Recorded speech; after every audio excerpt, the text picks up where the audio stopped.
You're listening to the Millennial's Choice Show, Canada's most trusted podcast on all things real estate, finance, and entrepreneurship. Here's your host, Matthew Ablacan. What's going on, everybody? Welcome to another episode of the Millennial's Choice Show. I am Matthew Ablacan. I'm here with Danny Ablacan. What's going on, everybody? We're brothers from the same mothers, you guys, and we're here to bring you lots of value. Make sure you subscribe, download. We're hitting 100,000 downloads by the end of 2024. Help us get there. We just passed a really big milestone. We appreciate you guys, everyone listening and watching this, I should say. We've got an awesome episode for you guys today. So we know the market is volatile, and a lot of the things that have been happening in our marketplace, you guys don't realize because we are in the industry. We are doing this for a living. We help a lot of clients out. And one of the biggest hurdles Danny and I have is getting people financing, because we talk about this on our other episodes. One of the main reasons is because interest rates have gone up, it's decreased borrowers' purchasing power. So they're able to qualify for less money. We also have a qualifying rate here in Canada, and that qualifying rate goes up every time the rates go up. So we have had this issue of qualifying borrowers, but that doesn't mean there are no solutions out there. We're going to talk about those solutions today.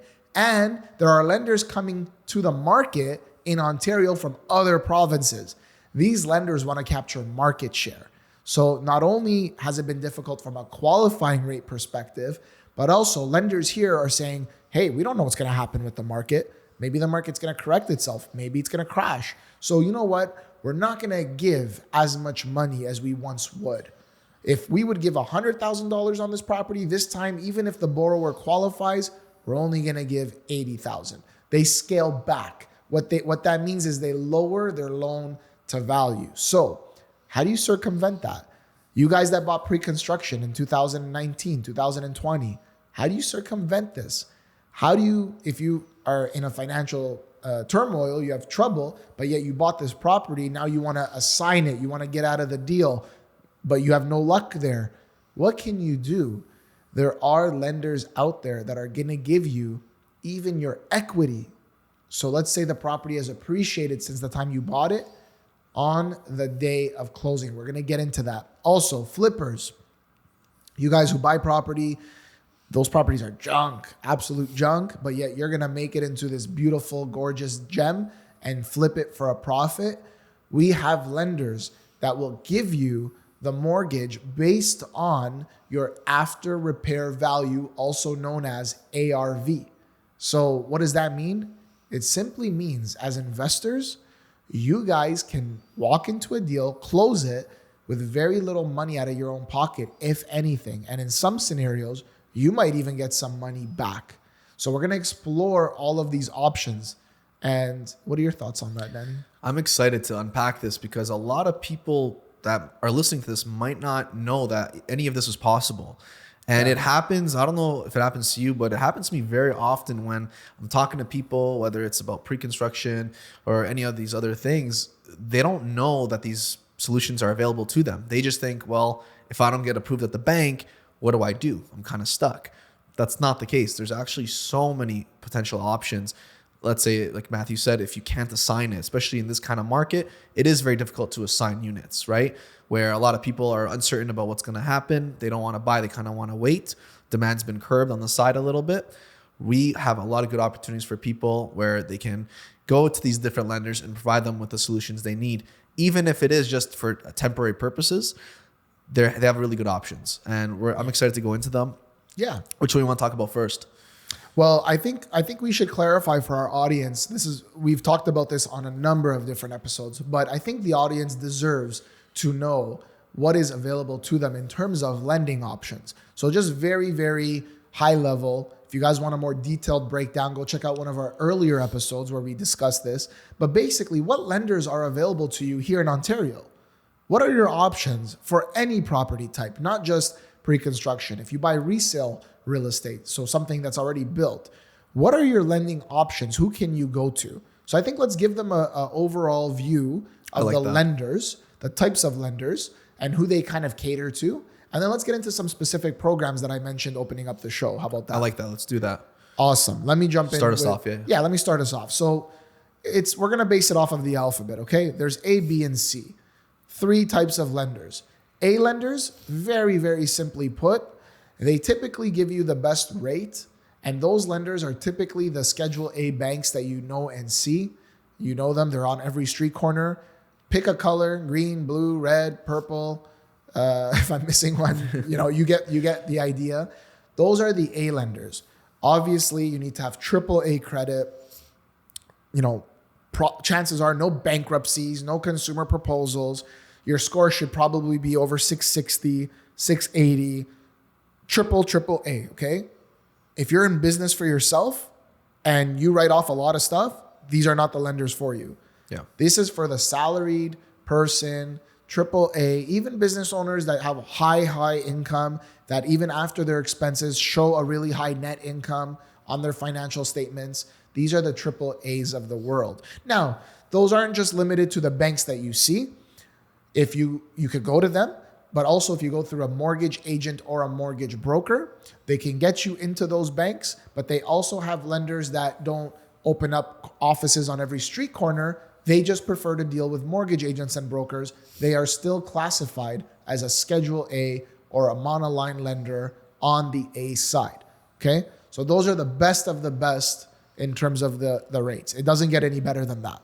Oh, throw in credit unions as well too on that. Credit unions as well. Yes. Thank you. Pretty much the same. The way they calculate deals, very cookie cutter, very same thing like Matthew was saying. The very way they rigid guidelines. Very rigid. The way they look at income, rental income is pretty much the same. It's not as great as it is with other lenders, like Matthew was saying, but very rigid, very straightforward. And it's like, do you qualify or not? It's not really, they don't really have as much flexibility as the other lenders that we're about to get into right now. And nowadays, jokingly, we say when you're doing a deal with these types of lenders, man, they want to know your blood type. They want to be able to name your firstborn child. Yeah. Meaning, those are just jokes, but meaning they are asking for so many things and they have become super strict. I think they have become the most strict. They were always very strict, but they have become the most strict over the last 18 months as interest rates have been going up. They have been super strict and have scaled back a lot of their lending arms. Oh, 100%. And I want to just add something really important to that because a lot of people don't know that. A lot of people might think, well, I got a mortgage 3 years ago. What could really be the difference? Nothing's changed really for qualifying. A lot has changed. It literally changes. I would say on a month to month, like we get the emails where they change certain policy guidelines, each bank is different, but at the same time, they all are pretty much within the same pool like Matthew was just explaining. So if you don't qualify with one lender, it's very likely that you're not going to qualify with the other one that has a just different color, because they all pretty much go based off the same guidelines and rules. There might be very little small nuances, very small different restrictions, but it's pretty much all the same thing when it comes to that batch of lenders, the A lenders. Yeah. And that's because for the most part, if credit unions have certain exceptions, they're governed by the same legislation. That's why. Yeah. That's why they do that. So those are A lenders. Okay. I have mortgages with A lenders, but I also have mortgages with B lenders. I actually have mortgages with A, B, and C. So I'll explain why. B lenders are lenders that have more flexibility. They're going to charge you a lender fee for that, usually 1% minimum. And then they have a bit of a higher rate, but they're more flexible. So when I bought my first pre-construction condo and then, I closed it 4 years later, I was still in my early 20s. I couldn't get a mortgage with an A lender. I got a mortgage with a B lender. The reason being is they allow you to go under a program, what's called stated income. So stated income, basically using your bank statements, you formulate an income and then you tell them, these are based on my deposits, what I did earn throughout the year. You minus some expenses and then you show them that this is what your income is. So they base it off of bank statements versus financial statements. And so there's some more flexibility when you're doing the deal. People that have bruised credit or certain issues with their credit where they've shown signs of recovery or signs of improvement, they're more flexible. They'll take that into consideration. But again, you pay for the flexibility. Now, those lenders are key when it comes to markets like the markets we're in now, because the flexibility in terms of your total debts, the flexibility in your bruised credit, in the way your income is calculated, will allow you to purchase more. It gives you more borrowing capability and capacity. But keep in mind, with A lenders, you could do 5% down payments up to a certain number, up to $500,000. However, with B lenders, doesn't matter the amount of the mortgage, minimum down payment is 20%. That's a minimum. 20%. And also when it comes to the B lenders, there's really like different nuances when it comes to how they look at like the rental income as well too. Yes. So they include or add more of that rental income than an A lender would. To give you specifics, an A lender usually just does 50% Max of the rental income. I haven't seen more for any other A lenders. And that's always changing. For B lenders, some of them I know offer the ability to add 100% of the rental income on your application. That's a huge difference when you're looking at if you have multiple rental properties, you'll definitely be able to qualify more easily with that specific lender. As well as that, they offer higher amortizations. There's a lender right now that's offering 40-year amortizations. Wow. For somebody that doesn't know what that really means, you're stretching out your mortgage an extra 10 years compared to what an A lender can offer, which is 30 years. You're getting an extra 10 years added, which means your monthly payment is decreased because now it's going to take you 40 years to pay off your mortgage instead of 30. So that does help you a lot with cash flow. Of course, you're going to be paying more interest because you're paying it for an extra 10 years. But at the same time, some people might not want to keep that property for 40 years. They just want to keep it for the next 5 years. And that'll definitely help them with their cash flow. So That's another good thing. Another really good thing when it comes to the B lenders, like we talked about before, there's some B lenders right now that are actually going to be able to give you the equity on your property that's closing. Let's say you bought this, like Matthew was saying, in 2019, 2018, and this condo's appreciated by so much money since then. They'll actually give you the equity from that condo on closing, which means you won't have to actually come up with your own closing costs and might potentially get a check for the remaining amount if there's more equity than what your closing costs are, which is huge for a lot of people. So, guys, we're very transparent, Danny, and I want to give you a specific example about that. So now we're in Q2 of 2024 when you're hearing this episode. I'm going to share with you one of my closings that took place in the summer of 2023. I had purchased a townhouse in Brantford, Ontario, and that townhouse was purchased in October of 2020. We had purchased that townhouse. I had purchased it for $465,000. Now that townhouse has appreciated to today it's probably about $600,000. But when we went to close the deal, it was a little bit higher than that in the summer of 2023. So what happened was the lender, this was through a B lender, decided that I qualified for that equity. So what they did was they gave me a mortgage for $465,000. So typically they don't go higher than what you paid for it. But remember, you've given the builder a deposit. You have closing costs to pay for. So all that money that you've given to the builder, basically I got it back and then some. And then I didn't have to bring really much into the lawyer's office. I think I had to bring a small amount. I think it was like $13,000, $12,000, something like that. Compared to, I had only given the builder $50,000 as a deposit. I purchased it for $465,000.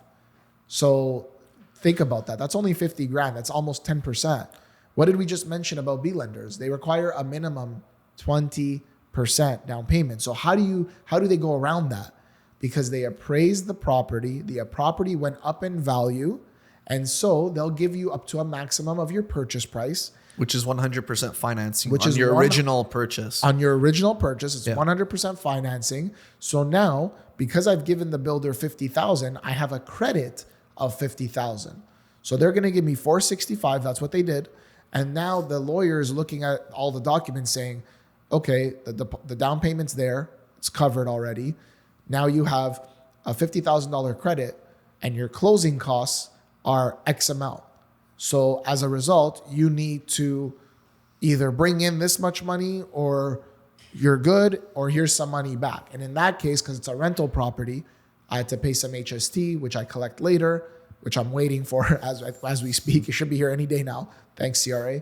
But because we did that refinance, we ended up, getting that money on closing. So as a result, I didn't have to bring much. I think I only brought like $13,000 into the lawyer's office. So you're telling me the bank gives you 100% financing on your purchase price, which means that they're giving you your down payment pretty much on those properties.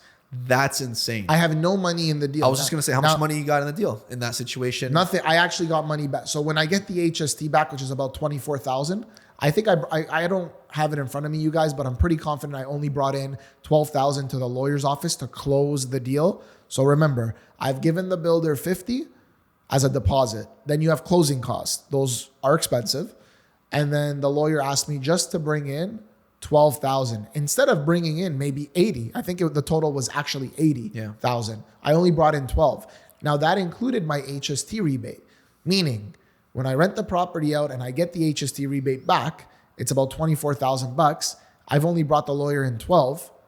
I'm going to get 24,000 back. That means I'm actually getting a check. I'm getting money I'm getting 12,000 bucks out of the deal. Yeah. And that means I had to bring in no money into the deal, like zero. That's huge. Now, the only drawback is you're borrowing more. And when you're borrowing it at a rate of, I think we borrowed it for 679 with a B lender, which is not bad at all.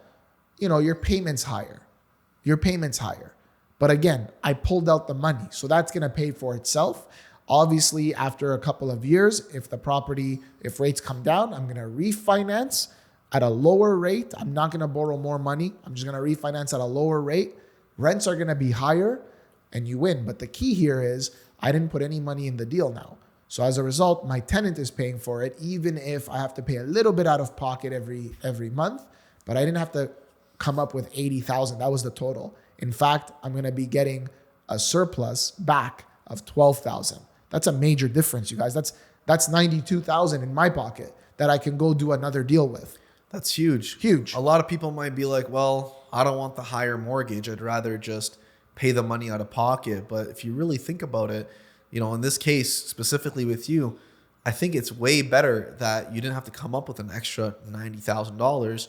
I think, if you're paying monthly, $300, let's say out of pocket, $400, I don't know what it is, every month for that money that you left in the deal, that makes a lot of sense, because then you could do more with whatever money you didn't have to put into the deal. So right? basically the way the numbers work, if I'm being totally transparent right now, I'm paying $800 a month out of pocket. Yeah. So you could consider that the principal portion of your mortgage that I have to pay for. So it's still my equity. I'm still paying down the mortgage, but I have a tenant in there that's paying the rest of it. So basically where the money is that the money that I saved, I didn't have to put into the deal, plus the 12,000 that I'm getting now back as a surplus. $800 a month is $9,600 a year. Yeah. That 12K covers more than that for a year. Yeah. But I also didn't have to bring in $80,000 to close the deal. I could take that $80,000 and put it into another deal. Do another deal, yeah. And we know long-term, over time, as rates come down, rents go up. That's my strategy. Well, my strategy is rental properties. But as rates go down and rents go up, we know how the numbers work. So it benefits me. I'm very comfortable doing that.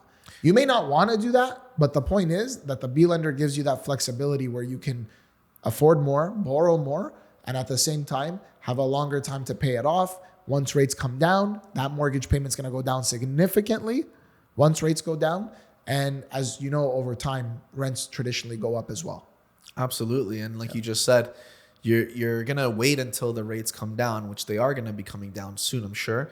You're going to be able to do a refinance and not necessarily take out equity, but change the terms of the deal. Yes, just lower the rate. Change the terms. If you want to lock into a longer term, you can at a lower rate. That way you lock it in maybe for 2 or 3 years at a much lower rate. And then you turn away and you don't look back for another couple of years or so. And then the monthly payment's going to be much less than what it is right now. Yes. And even at 6.79 with a B lender, getting all this flexibility, getting all this equity, getting a 35-year amortization is what I have. Even with all of that, you guys, I locked in for 3 years. I locked in because I want that peace of mind. I know 6.79 is a really good B lender rate because right now we're doing some mortgages with a B lender for 9%, 8%. It's starting now from like 6.99, and you better be having good credit with a B lender and living in the property, and it's not a condo, for example. So I'm very happy with those terms. But of course, I look forward to the day where the rate goes down and the rents go up, and then you're making real money on the property. Real estate's a long-term play. Our point is that you can get the equity right on closing, that's a really big deal. Because for me, in a market where it's volatile or maybe business volumes are down, why would I put 90,000 out of pocket, 80,000 plus my HST? Why would I do that when I could get a check back for 12,000, pay a little bit more monthly, but I now keep that money? Maybe I don't need to buy another property with it, but I have it as a safekeeping. Yeah. Think about it, you guys. You want to be very careful when it comes to markets that are volatile. You don't know. You might think things are going well, but what do they say? When it rains, it pours. You never know. You might get laid off. God forbid, far be it from anyone listening to this. Or something might happen, a health crisis, or business gets shut down, or business is slow, or you just don't know what could happen, right? So why would I want to put out of pocket just to keep my payment low? This is a rental property. For those investors listening to this, you write off that interest anyways. It's a write-off against the rental income that you're collecting. And if you generate a loss at the end of the year, even better. That's okay. Across a portfolio of properties, that works out to your advantage. Short-term pain for long-term gain. And on that note too, I don't want us to come off as one of those people where we say, buy pre-construction and you'll always be able to do this. Not at all. Guys, that's not the case. If you buy pre-construction, as we know, it's speculative. You don't know what's going to happen. There's certain risks you can avoid, and you can mitigate the risk by working with reputable developers, so on and so forth, these kind of things. But if, for example, let's say, you buy at the high, and this has happened to a lot of people, especially recently, you buy, let's say, a detached home, a luxury detached home, and at the high, and let's say 2 years go by and the market's turned and the market's down. You go to get the financing and they say, well, we did the appraisal and the appraisal came back at 1.5, but you guys bought the house for 2 mil, right? This can happen where the property value goes down. You won't be able to go to a B lender and say, I want to get equity on closing. They're not going to give it to you. There is no equity. There's no equity there, right? You're actually negative, right? From what you bought it for. So this isn't one size fits all. You have to see what the appraisal comes back at. That's going to be the huge determining factor in how much equity they can give you. And of course, if you qualify for that equity, if it's there. So just wanted to put that out there because a lot of people listening to this, I don't want them to get the wrong idea and be like, oh, let me just go buy a bunch of properties and see what happens. And I'll just get the equity from the lender, worst case scenario. It's not how it works. The value needs to be there is what I'm saying. So absolutely, yeah. The market can go down and that could happen. Again, like I said to you, if you're buying something though from 2018, 2017, 2019, it's closing now, odds are the property value has gone up, right, since that time. Well, we're getting ready to close the project in Markham. Yep. It's going to close any day now, right? I bought it in 2017, July. I bought it for $441 with my upgrades. It's a 1-bedroom plus den, 2 bathrooms, 10-foot ceilings, parking and locker, $441. I know, extremely cheap. I wish I bought 5 of them. It's trading for about $700K now. There's equity there. So chances are that when I do the mortgage, I'm going to get a lender who is going to give me the equity on closing. Again, yes, I get it. It's going to be a higher rate, the higher payment. I'll be cash flow negative. I know a lot of quote unquote gurus say don't be cash flow negative. Most properties are cash flow negative right now unless you're putting a large down payment. But again, if the numbers make sense, if I'm going to now say, okay, I'm going to get this money. I don't have to put this money out of pocket. I can do that at any time if I want. I don't have to put another, 50 grand, 60 grand out of pocket. And I'm going to get equity on closing where I'm going to get some money back. I'll take that money. I'll operate my business. I'm not just going to go blow it on a watch or something like that. I'm not going to do that. I'm not going to go waste the money. I'm going to help it carry me. However, I have no skin in the game now. My risk is very low now in this deal. And if I do see another opportunity that's worthwhile, that's going to make me more money than the interest rate that I'm paying, well, then I could jump into it because now I have the capital. That's the key here. I'm not looking to pay off this rental property in my early 30s. I'm looking to build a portfolio so that when I'm in my 40s, I'm in my 50s, and that's my retirement because I know CPP ain't going to be there for me. Let's be real. Alberta's choosing to opt out of CPP. This is a big deal that we're facing in our country. And, I know somebody regarding CPP who they are no longer eligible to get a certain amount because literally the government's like, well, how did you amass this portfolio of properties? Well, I've declared my income over like these last 40 years. I've worked hard.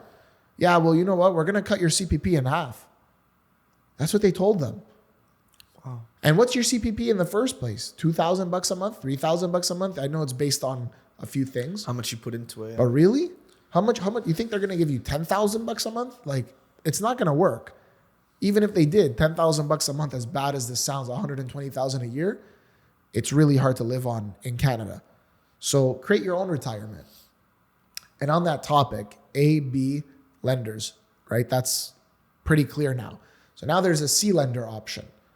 So a C lender option in the scenario we just gave you with pre-construction real estate, they can offer you that as well. Now, C lenders are private lenders. Private lenders can be individuals like us. They can be institutions where they have a pool of money that they lend out privately. And they're way more flexible. Typically, all they're looking for is making sure that the borrower is a real person. Obviously, they're not, a terrorist or anything crazy like that. There's no money laundering. They need to make sure of all of that, of course. But they're flexible in the sense of as long as there's equity in the deal, then they're okay with lending you a little bit more money at a higher rate, higher lender fee, without checking necessarily your credit. Or if they do, they don't care that your credit, you went bankrupt a couple of years ago. They're not really looking at that. They're more interested in the property. And the reason they are interested in the property is because the way they look at it is they look at their exit strategy. Worst case scenario, if you can't pay them back or you don't pay them back, they have to take over the property, sell it, recover their capital. So they look at that. They look at the property itself and its liquidity. And so they're more flexible, but they are the most expensive of the three. Okay? People who go to private lenders are not bad people. I want to be very clear. As you go down the alphabet, it doesn't mean you're a bad person. I have mortgages with A lenders, B lenders, and C lenders at this moment in time. Okay? And there's a reason for that. They're more flexible, or an A or B lender that may not lend on a certain property type. Like we have clients that buy land, and a lot of the times A lenders do, some B lenders do, but they're so strict. They're not really approving a lot of land deals. You have to be really one of the big boys and have a solid reputation, have the money, but you still want to borrow in order to get a land deal with like one of the major players on the A side. But a private lender who wants to play in that space will come to you and say, look, we'll give you 50% of the land value. We'll give it to you. We understand that you're going to develop it. The story makes sense. We'll give you 50%, but we're going to charge you 12%. We're going to charge you 10%. We're going to charge you a lender fee on top of that of 2%. But hey, depending on the deal, depending on what you're going to do with the money, if you're going to be smart about it, if you're not going to go and over leverage yourself and buy a Lamborghini or a Ferrari, and if you're smart with it, man, you could really build here. There's lenders that will help you get to where you want to go. And you need to have access to capital, Dan. Like I talk to people, I'm like, guys, you need access to capital.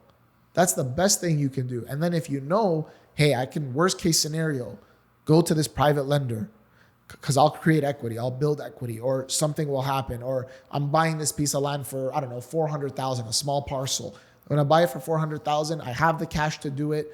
I'm going to buy it out and then go to the lender and pull out $200,000. And I know what I'm going to do with that $200,000. I'm going to develop it. I'm going to push it through the process with the municipality, make the land worth more, make it more valuable.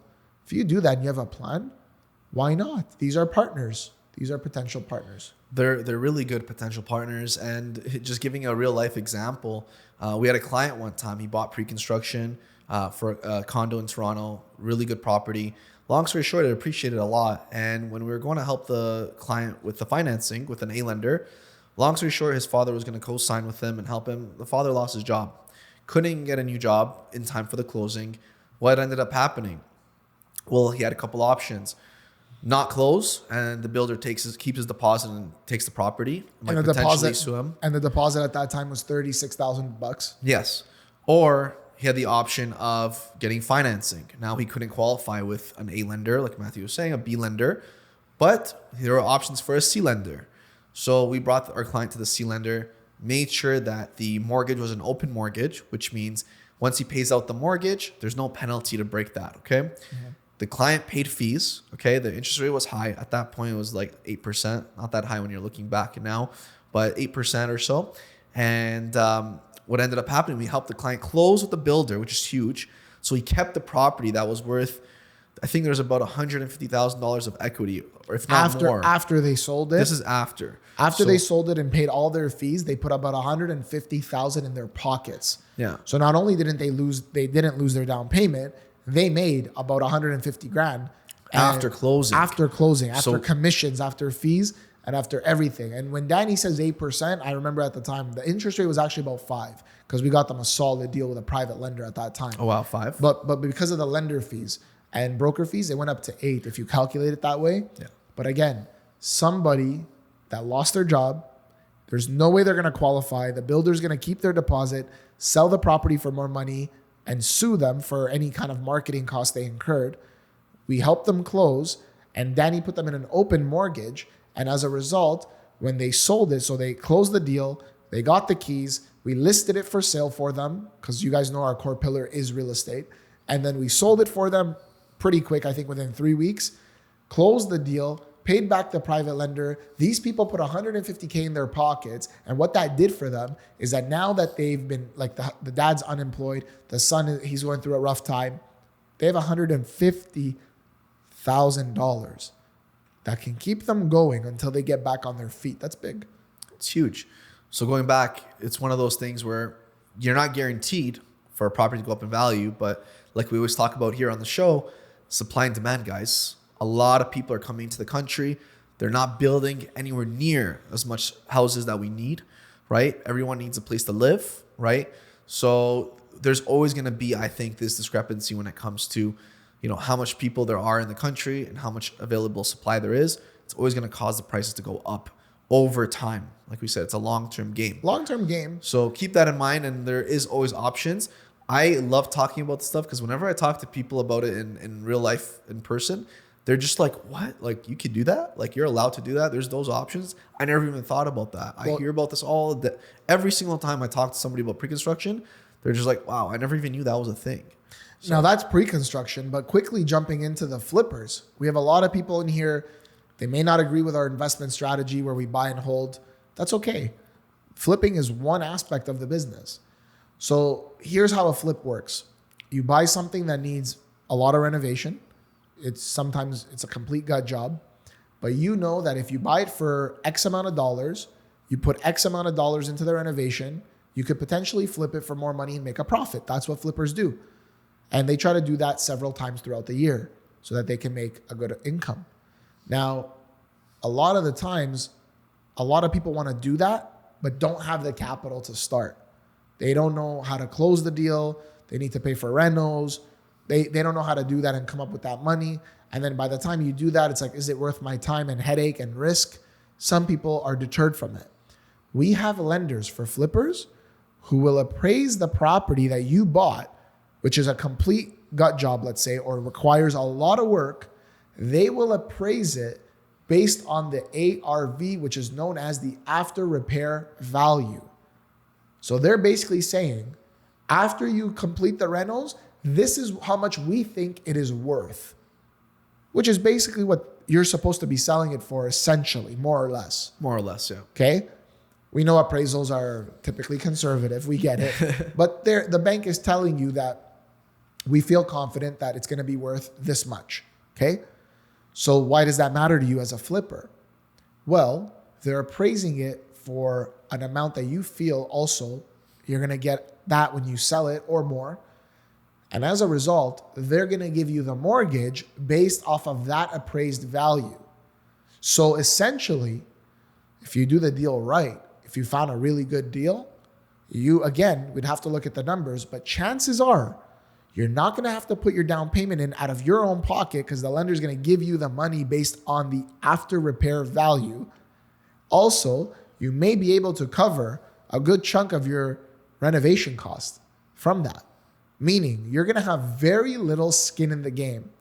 Very, very little skin in the game. And that's so key because what does that enable you to do as a flipper?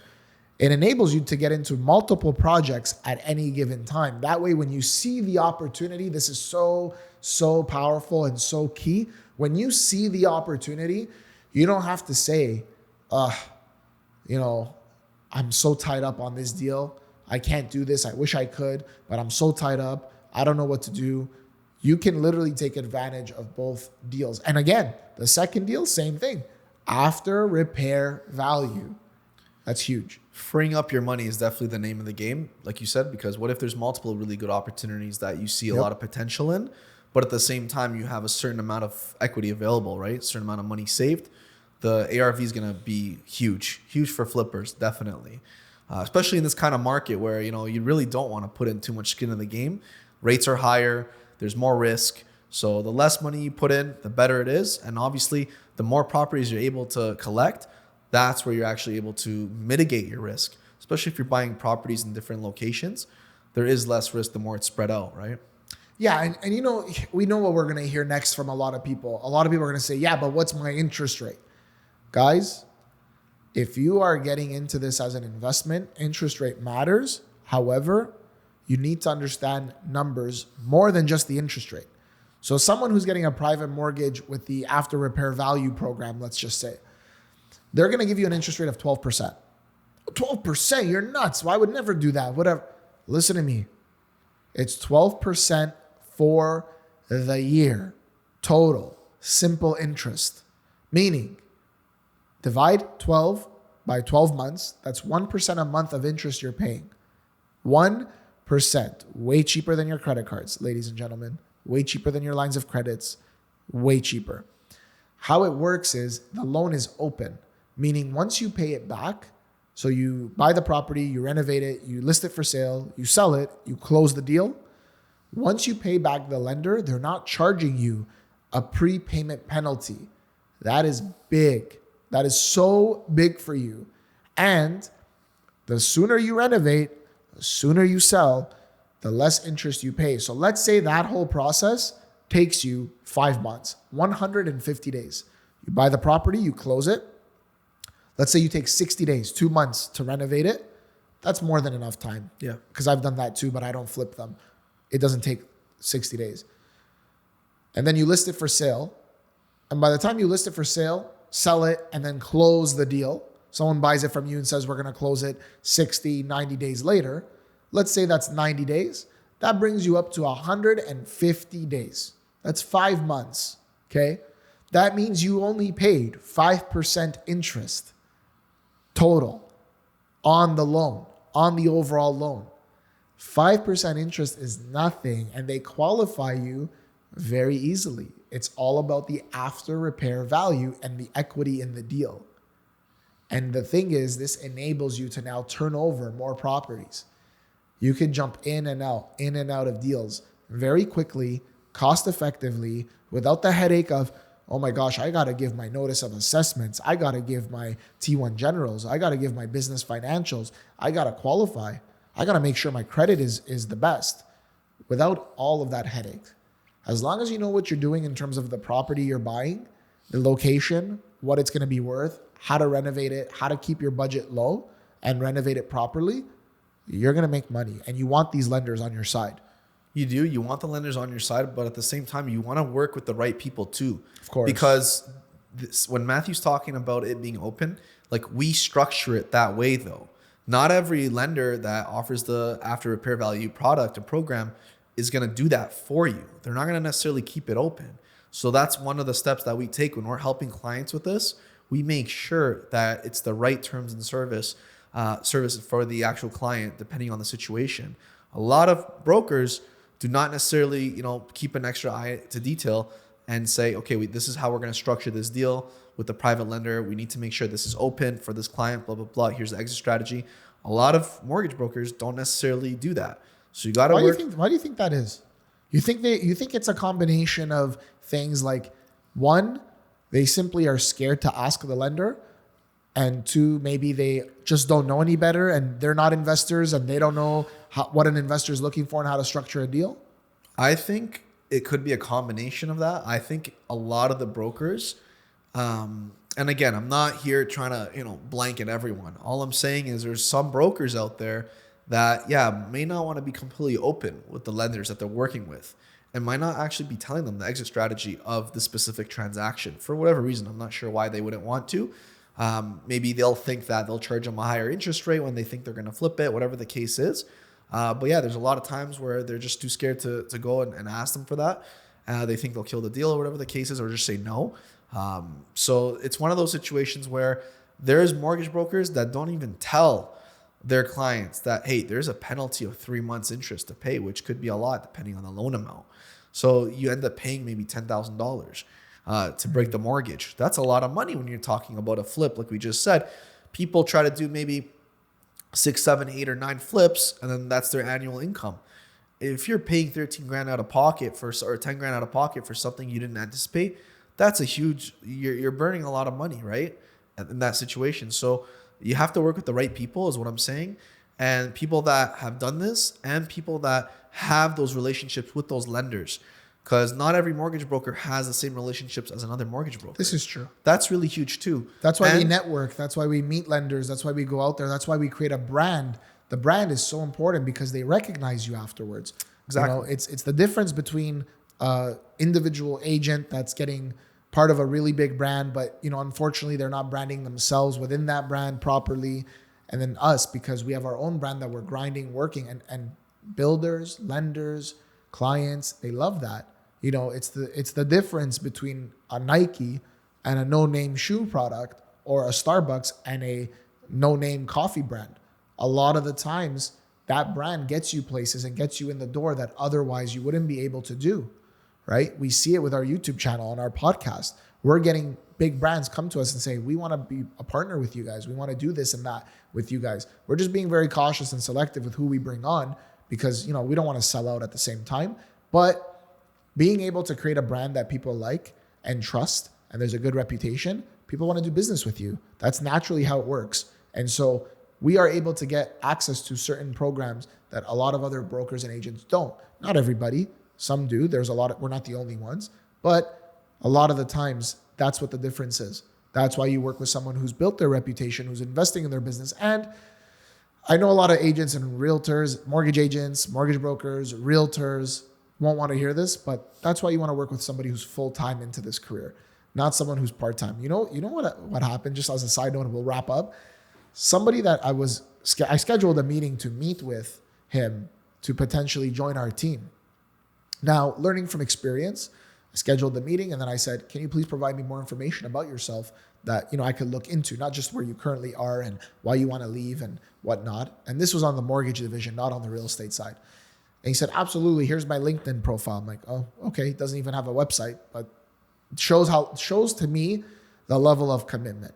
You don't even have a website. But look at this. I opened up the LinkedIn profile and he has a full-time job somewhere else. So I just called him. I said, hey, am I to assume this is updated and you have a full-time job somewhere? So am I to assume that you're a part-time agent? Yes. But here's the thing. It's a senior position. So it gives me all the time in the world to then do mortgage deals. So it's basically about your brokerage's expectations of what you want for new hirees. And I said, yeah, listen, I'm a full-time broker. I've always been, ever since I got licensed in October of 2012, okay, on the real estate side. And then we introduced the mortgage services. I've never taken on another job. I've never put this away. Quite the opposite. There is always something you can do in this business. You don't have deals or transactions? Buddy, work on your marketing. Put stuff together that you put on the back burner or didn't have time to do when things were really, really busy. There's always something you can do as a realtor, as a mortgage agent, mortgage broker, etc. So you know what he says? He goes, I'm not willing to risk my bread and butter for this career. He says to me on the phone. I said, wow. I said, okay. I said, in that case, I was very polite and stuff. I go, we have a policy. We only hire full-time staff. He's like, okay, I understand. We got off the phone. Ladies and gentlemen, this person will still be out there trying to perform on the mortgage side of things and trying to assist his clients or whoever comes his way with mortgages, and he's part-time. You know what happens with a lot of part-time agents and realtors? They may not like this, but they make a lot of mistakes. They're not fully committed. They don't have the time because they have another job. It's not because they're inferior or less capable. They have another job. They're not fully committed. They have 1 foot in and 1 foot out. They're not going to learn as much. They don't have their finger on the pulse. They don't know as much and are not willing to commit, as this person said, using their own words, risk their bread and butter for this career. That is a person who is licensed, who will help his people in his network who don't know any better and want to trust him and want to give him business and want to support him. And he's the same guy saying, I'm not willing to risk it, meaning he's not going to be the best in the space. You don't want to work with those people. You don't want to work with part-time agents and realtors. Simple as that. Prove me wrong. Whenever you say stuff like, when you give examples like that, it's happened to me too, where I'm talking to somebody and they work part-time somewhere, they work full-time at a different job. And then they say, oh, by the way, like I'm a mortgage broker. If you ever need anything too, blah, blah, blah. I'm like, thank you. Like that's what I do full-time along with real estate. And I found out a lot of those people, they get their license for the wrong reasons. They get the license to do favors for people. They do mortgages for their families and friends and whatever. Don't charge them, whatever. The problem is it's very transactional. So like Matthew's saying, they don't have the finger on the pulse. They don't really care as much to put in as much time and effort and keep a close look on what's actually going on in the deal, depending on what's happening. So there's a lot of room for errors, which is like people don't know about that, right? People think, oh, it's just a mortgage. Yeah, he'll do it for me. That's great. It's not simple, guys. It's a very long, strenuous process. And there's different ways that you can go about it, right? That can save you a lot of money. Do you really think that person working full time knows the same level of knowledge as people that are in it full time? I doubt it, guys. If you're going to trial, I don't know, you got something happen and you're going to court for murder. Would you want to hire a part-time lawyer? That doesn't make sense. Why would you want it? Why would you risk doing that? That lawyer is not going to be fully there. They have other commitments. They have another full-time job. I don't know, working at Walmart or something. They're not going to be, whether it's a senior position or not, it doesn't matter. The fact that he said that is actually laughable, because whether you're a senior position or you're working retail somewhere, I don't know, earning minimum wage, you're still not there. You're not there working full-time as a mortgage broker. You're not there full-time working as your lawyer, thinking about all the different strategies you can use in your case. Same thing as mortgage brokers. We always think about all the potential scenarios and solutions because we're there, we're in it full time. Even with the real estate agents, a lot of people like to hire their family members or their cousins or their friend's cousin, whatever it is, because that guy is not going to charge them as much commission for a sale. That person is not full time. That person is part time. They don't do this every day. They legit have a full time position. So do you really think that person is going to care about the overall deal? Do you think they're going to care about getting you the most money for your house? I know we're going off on a tangent, but it's very important to say, go and talk to somebody that is in it full time, that knows what they're doing, not just because they're a family friend or a cousin. Go to somebody that is there for the long run and that's in it full time, because they're going to have your back, because they want repeat business. They want referrals because that's their bread and butter. Exactly. Not like what that's their bread and butter. Exactly. This is our bread and butter. This is what we do, live and breathe. So yeah, I know we get a lot of bad rep because of a lot of bad realtors, I should say, and realtors get a bad rep. But you know, we have our own brokerage. We've committed to this. I'm a broker of record. Danny's a broker. We're dads. We're husbands. We're people. This is our career. We don't have a side hustle. You know what our side hustle is? This podcast. That's what it is. And it's still involved in this industry. So we hope you guys found a lot of value in this episode.